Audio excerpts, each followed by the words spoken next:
আজকের রেসিপি পাবদা মাছ। প্রথমে পাবদা মাছগুলো ভালোভাবে ধুয়ে নিয়েছি, লবণ হলুদ মাখিয়ে নিয়েছি। এবার মাছগুলো ভেজে নিচ্ছি।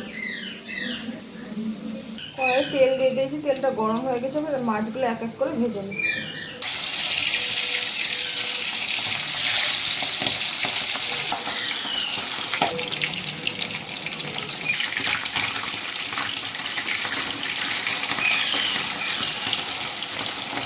মাছগুলো ভাজা হয়ে গেছে, এবার মাছগুলো তুলে নিচ্ছি। সব পাবদা মাছগুলো ভাজা হয়ে গেছে।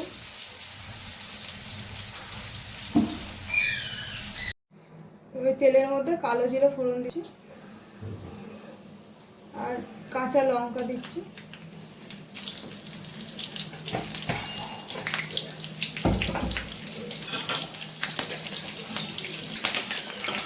এর মধ্যে আগে থেকে ভিজে রেখেছিলাম আলুগুলো দিয়ে দিলাম।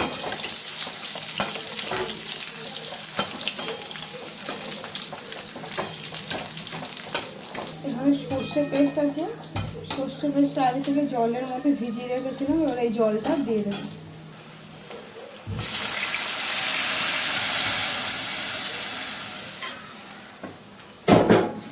দেবো পরিমাণ মতো লবণ,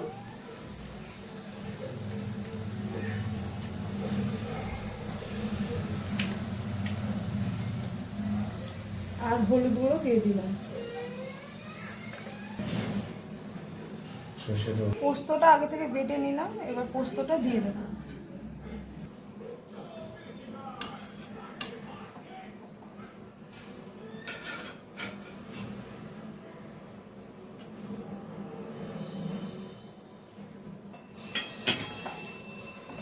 এবার ভালোভাবে নেড়ে নিচ্ছি। ঝোলটা ফুটে গেছে, ওর এক এক করে পাবদা মাছগুলো দিয়ে দিচ্ছি।